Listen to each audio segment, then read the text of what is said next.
পূজা মণ্ডপকে সমভাবে বন্টন করা হয়েছে বিভিন্ন ঝুঁকি বিবেচনায়।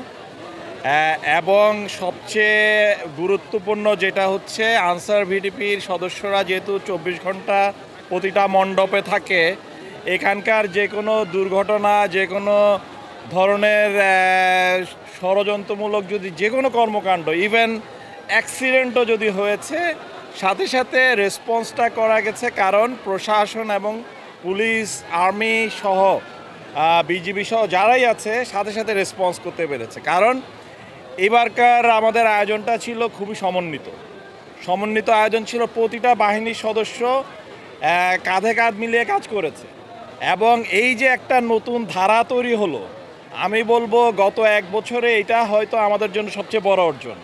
এই ধারায় যদি আমরা চলমান থাকে, এই ধারা যদি আমরা জোরদার করতে পারি, আগামী দিনে আপনারা যে চ্যালেঞ্জ আমরা পারসিভ করতেছি বা মনে করতেছি, সেই চ্যালেঞ্জগুলো মোকাবেলা করা আমাদের জন্য মোটেও কষ্টকর হবে না। আমরা খুব সহজেই সেই চ্যালেঞ্জগুলো মোকাবেলা করতে পারবো। তো আজকে পর্যন্ত আপনারা সার্বিকভাবে জানেন অনেক কুচক্রী মহলের অনেক ধরনের এফোর্ট ছিল, প্রতিটাই ফেল করেছে আমাদের। কারণ প্রশাসন এবং পুলিশ সহ সবাই এমনভাবে আপনার সেগুলো রেসপন্স করেছে যে সেগুলো আসলে কোনো গুজব, গতবার আপনারা দেখছেন প্রচুর গুজব ছিল, এবার গুজব হয় না, কারণ ফ্যাক্ট চেকের যে ব্যবস্থাপনা সেটা অনেক বেশি স্ট্রং ছিল।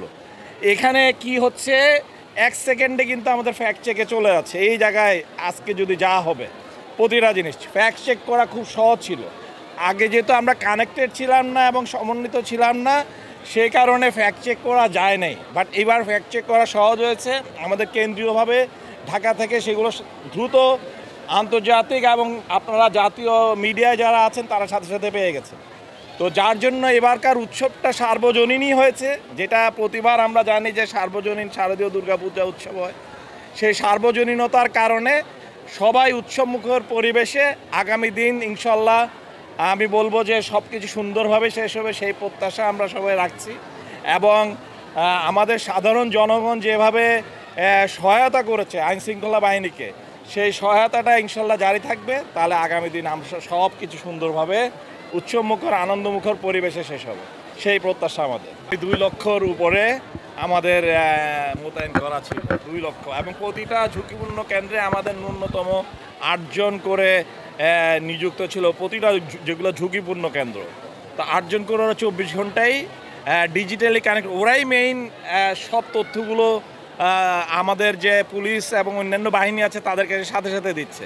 এবং প্রাথমিক প্রতিরোধ কিন্তু তারাই করছে।